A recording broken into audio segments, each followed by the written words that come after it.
Prinsip umum penggunaan ICT adalah sebagai berikut. Yang pertama yaitu efektif dan efisien. Penggunaan ICT harus memperhatikan manfaat dari teknologi ini dalam hal mengefektifkan belajar, meliputi pemerolehan ilmu, kemudahan dan keterjangkauan baik waktu maupun biaya. Yang kedua, optimal.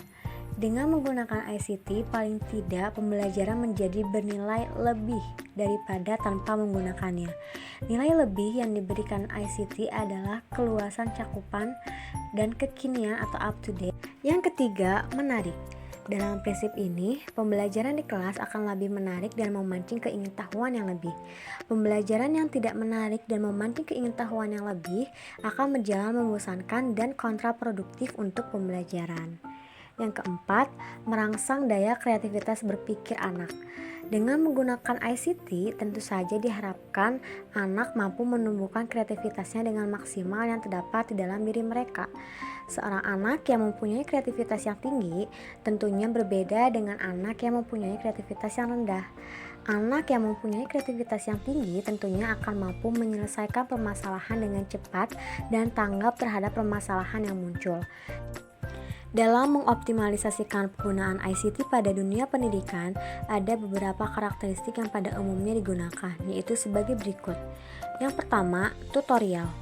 Information Communications Technology atau ICT untuk pembelajaran tutorial apabila digunakan untuk menyampaikan informasi atau pelajaran berdasarkan urutan-urutan yang telah ditetapkan. Pembelajaran tutorial meliputi pembelajaran ekspositori, yaitu penjelasan terperinci dan demonstrasi dan latihan. Yang kedua, eksplorasi. Penggunaan ICT untuk pembelajaran berlaku apabila teknologi informasi digunakan sebagai media untuk mencari dan mengakses informasi dari internet atau melihat demonstrasi sesuatu kejadian sesuai urutan dengan software dan hardware. Yang ketiga, alat aplikasi. ICT dikatakan sebagai alat aplikasi apabila membantu murid melaksanakan tugas, misalnya membuat dan menganalisa diagram dalam pelajaran matematika. Yang keempat, komunikasi.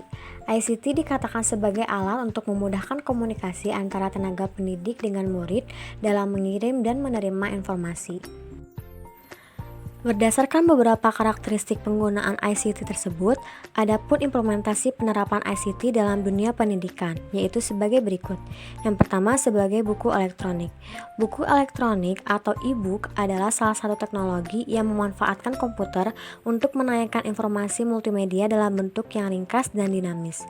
Dalam sebuah buku elektronik dapat diintegrasikan tayangan suara, grafik, gambar, animasi maupun movie, sehingga informasi yang disajikan lebih kaya dibandingkan dengan buku konvensional. Jenis buku elektronik paling sederhana adalah yang sekedar memindahkan buku konvensional menjadi bentuk elektronik yang ditayangkan oleh komputer. Yang kedua yaitu e-learning.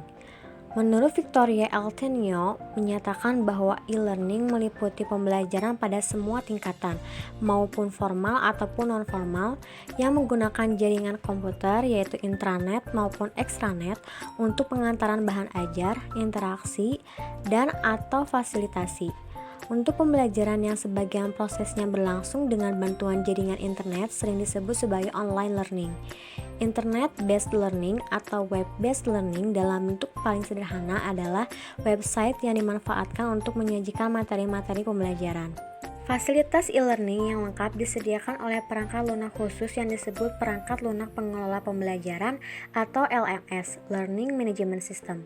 Fasilitas yang disediakan meliputi pengelolaan siswa atau peserta didik, pengelolaan materi pembelajaran, pengelolaan proses pembelajaran termasuk pengelolaan evaluasi pembelajaran, serta pengelolaan komunikasi antara pembelajar dengan fasilitatornya.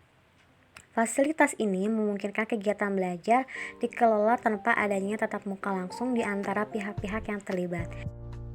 Selanjutnya, pengimplementasian atau penerapan ICT di SD. Sebelumnya, ada 4 fungsi TIK bagi guru menurut Wijayanti 2011 adalah 1. TIK dapat digunakan untuk membantu pekerjaan administratif. Pada era kini, berbagai kebutuhan administrasi, persuratan, dan perpesanan sudah mulai berbasis elektronik. Oleh karena itu, sudah waktunya bagi guru untuk menginovasikan pembelajaran berbasis TIK atau ICT ini dan membekali kemampuan-kemampuan administratif spreadsheet berbasis elektronik pada peserta didik. Yang kedua, TIK dapat digunakan untuk membantu mengemas bahan ajar dalam bentuk multimedia dan kebutuhan tingkat menengah. Pengemasan berbagai sumber belajar berupa teks, grafis, audio, video, dan animasi menjadi sebuah perangkat multimedia yang dapat dipastikan dapat menambah daya keefektifan pembelajaran, di mana siswa dapat belajar dan memproses informasi secara sekaligus serta tidak terpisah-pisah atau bisa disebut pembelajaran holistik.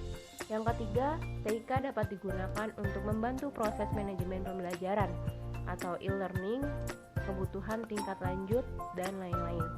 E-learning atau pembelajaran melalui online adalah pembelajaran pelaksanaan yang didukung oleh jasa teknologi seperti telepon, audio, video tape, transmisi satelit, dan atau komputer. Dengan kata lain, e-learning yaitu satu model pembelajaran dengan menggunakan media teknologi komunikasi dan informasi, khususnya internet. E-learning juga memiliki beberapa keunggulan antara lain, media yang bervariasi, informasi terkini, navigasi yang mudah, pertukaran ide dapat dengan mudah, komunikasi yang nyaman, serta murah dan praktis. Yang keempat, TIK dapat digunakan untuk dukungan teknis dan meningkatkan pengetahuan agar dapat mewujudkan self-running creation. Menurut Wijayanti 2011, ada juga standar kompetensi guru yang harus dikuasai dalam penguasaan TIK, yaitu 1. Mengoperasikan komputer personal dan periferalnya atau perangkat pendukungnya. Yang kedua, bisa merakit, menginstalasi, men-setup, memelihara, dan melacak serta memecahkan masalah atau troubleshooting pada komputer personal. Ketiga, melakukan pemrograman komputer dengan salah satu bahasa pemrograman berorientasi objek. Yang keempat, mengolah kata, word processing dengan komputer personal. Yang kelima, mengolah lembar kerja, spreadsheet, grafik dengan komputer personal. Yang keenam, mengelola pangkalan data, database dengan komputer personal atau komputer server. Yang ketujuh, membuat presentasi interaktif yang memenuhi kaidah komunikasi visual dan interpersonal.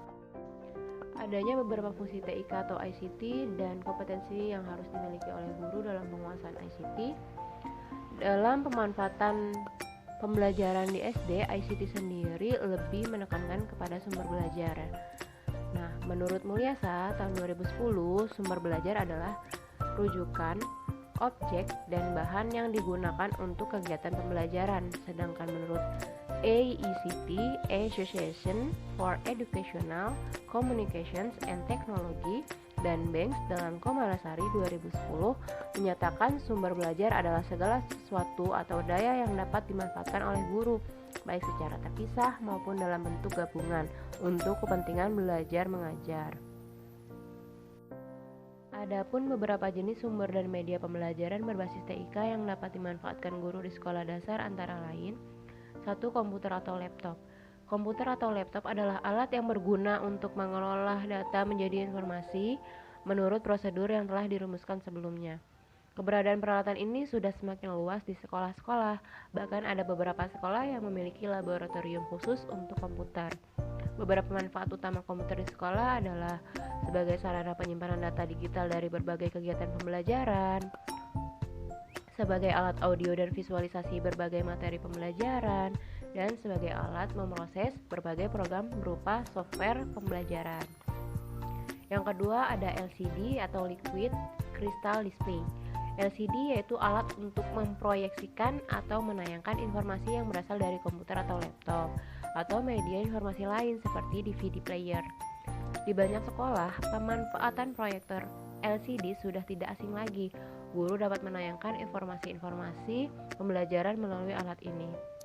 Siswa sekolah dasar yang masih berada pada taraf berpikir abstrak dapat dipastikan akan lebih mudah memproses informasi melalui LCD yang lebih konkret atau nyata dan berukuran besar, karena pada dasarnya fungsi LCD ini ada memperbesar tampilan layar yang terbatas pada layar komputer atau laptop. Yang ketiga, smart television. Keberadaan smart television memang belum banyak terdapat di sekolah-sekolah. Alat ini merupakan alat penerima informasi yang berupa gambar dan suara.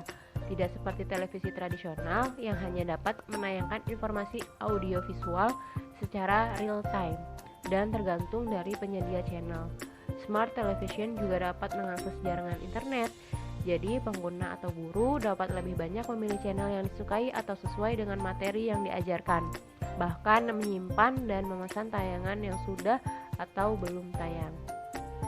Yang keempat, jaringan internet. Jaringan internet yaitu hubungan antar komputer dalam satu jaringan global yang memungkinkan setiap komputer saling bertukar informasi. Dari manfaat jaringan internet ini akan dimungkinkan diterapkan model pembelajaran berbasis elektronik dan secara online atau e-learning yang sangat efektif.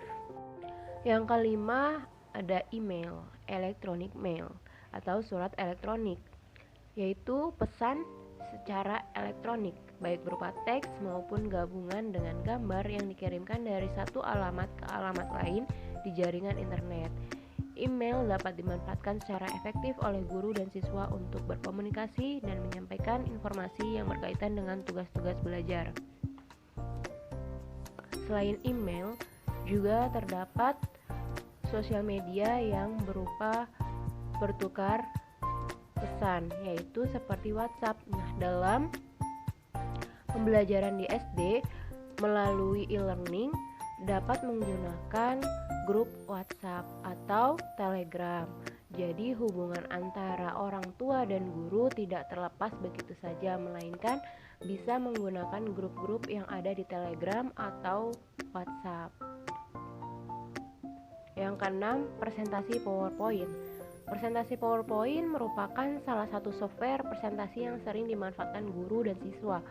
Guru dan siswa dapat membuat teks, gambar, tabel, diagram, grafik, memasukkan foto atau video, audio, dan membuat animasi sesuai kebutuhan.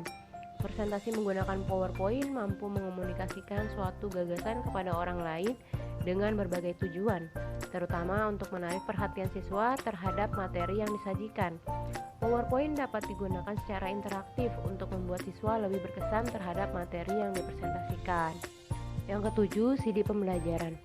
CD pembelajaran merupakan salah satu media penyimpanan informasi pembelajaran berbasis komputer. Pemanfaatannya dalam proses pembelajaran dapat dikatakan sebagai sebuah inovasi. Alasannya, karena pembelajaran tidak lagi didominasi guru, melainkan siswa aktif melihat dan memperhatikan isi materi yang ada di dalam CD tersebut. Saat ini juga sudah dikembangkan CD pembelajaran interaktif di mana siswa dapat berinteraksi dengan software tersebut. CD merupakan salah satu sumber belajar siswa yang dapat dimanfaatkan secara individual maupun kelompok. Yang kedelapan, smartphone. Smartphone yaitu alat komunikasi bergerak untuk mengirim data suara. Selain fungsi utamanya adalah sebagai alat komunikasi, ternyata smartphone juga memiliki kemampuan sebagai sumber belajar yang efektif, menjadi perangkat yang mudah dibawa atau accessible, dan memiliki segudang aplikasi untuk menyampaikan informasi, menjadikan smartphone sebagai salah satu perangkat TIK atau ICT yang sangat praktis digunakan. Smartphone ini memang diakui memiliki sisi positif dan negatif. Kehadiran dan pengawasan guru dalam penggunaan smartphone dapat mengantarkan pada potensi terbaiknya media jenis ini. Berbagai informasi dari internet dan aplikasi dari berbagai software pembelajaran dapat diakses melalui smartphone. Nah, dalam penggunaan smartphone juga bisa termasuk aplikasi-aplikasi yang di-download melalui smartphone. Itu dapat membantu untuk kelancaran belajar mengajar pada era e-learning ini atau daring. Fakta dan penerapan ICT. Fakta dari implementasi atau penerapan ICT di sekolah dasar, yaitu menurut hasil wawancara yang telah kami lakukan di SD Negeri Adiwarno pada guru kelas, dapat kami simpulkan bahwa ICT dapat membantu guru dalam proses pengajaran di kelas, dan juga guru beranggapan bahwa ICT itu bagus untuk menunjang pembelajaran karena membuat lebih menarik dan banyak inovasi. Di samping itu, informasi didapatkan semakin mudah diakses, sehingga membuka wawasan luas terhadap kemajuan teknologi bagi siswa dan guru untuk meningkatkan pendidikan. Namun, pada SD Negeri Adiwarno, penerapan pembelajaran berbasis ICT belum dilaksanakan atau belum dilakukan, karena masih banyak permasalahan yang guru hadapi dalam pembelajaran. Juga di SD Adiwarno pembelajaran masih bersifat konvensional, misalnya masih menggunakan benda-benda di alam sekitar serta masih mempergunakan gambar-gambar sebagai bahan ajar. Sedangkan masalah yang dihadapi oleh guru dalam perkembangan ICT di SD Negeri Adiwarno adalah ketersediaan sarana belum memadai, guru kurang menguasai teknologi secara maksimal, serta jaringan internet yang kurang stabil, karena mengingat sekolah dasar negeri Adiwarno adalah salah satu sekolah dasar yang ada di desa di Kebumen. Berdasarkan fakta pada penerapan ICT di sekolah dasar, ditemukan beberapa keterbatasan penggunaan ICT di sekolah dasar. Pengembangan software perangkat pembelajaran berbasis TIK masih relatif mahal. Guru kelas hendaknya memanfaatkan software perangkat pembelajaran berbasis TIK yang diberikan secara gratis oleh pemerintah atau mendownload dari internet sendiri. Yang kedua yaitu memerlukan pengetahuan dan keterampilan pemrograman untuk mengembangkan bahan ajar atau software pembelajaran berbasis TIK. Tidak semua guru kelas memiliki kemampuan bahasa pemrograman. Oleh karena itu, diharapkan guru kelas dapat memanfaatkan software perangkat pembelajaran yang sudah siap pakai. Yang ketiga yaitu program yang tersedia saat ini belum memperhitungkan kreativitas siswa. Oleh karena itu, siswa tidak dapat mengembangkan kreativitasnya dengan sempurna. Guru perlu menggabungkan pembelajaran berbasis TIK dengan tetap tidak meninggalkan aktivitas yang mengembangkan keterampilan siswa. Yang keempat yaitu mengurangi interaksi antara pengajar dan siswa atau bahkan antara siswa itu sendiri. Guru perlu menggabungkan pembelajaran berbasis TIK dengan tetap tidak meninggalkan aktivitas interaksi siswa dengan gurunya. Yang kelima yaitu proses pembelajaran cenderung ke arah pelatihan daripada pendidikan. Pendidikan yang bersifat mengajar perilaku, moral, dan nilai tetap memerlukan interaksi dengan manusia lainnya. Yang keenam yaitu meski keberadaannya sudah semakin luas, tidak semua tempat tersedia fasilitas internet, komputer, dan jaringan perlistrikan. Dengan hal ini tentunya menjadi keterbatasan yang sangat besar untuk mengembangkan proses pembelajaran berbasis ICT. Khususnya di daerah-daerah pelosok yang masih banyak ditemukan internet yang kurang stabil, komputer yang tidak memadai, dan jaringan pelistrikan yang belum sampai ke daerah tersebut. Yang ketujuh yaitu semakin canggihnya peralatan TIK dapat dimungkinkan terjadinya penyalahgunaan di bidang pendidikan. Canggihnya peralatan TIK tentunya akan berdampak positif, namun banyak kemungkinan akan disalahgunakan oleh pihak-pihak yang tidak bertanggung jawab. Oleh karena itu, perlu adanya upaya guru untuk mengawasi muridnya ketika melakukan pembelajaran berbasis TIK ini, karena dikhawatirkan siswa akan mengakses hal-hal yang tidak diinginkan melalui pembelajaran yang menggunakan alat berbasis TIK.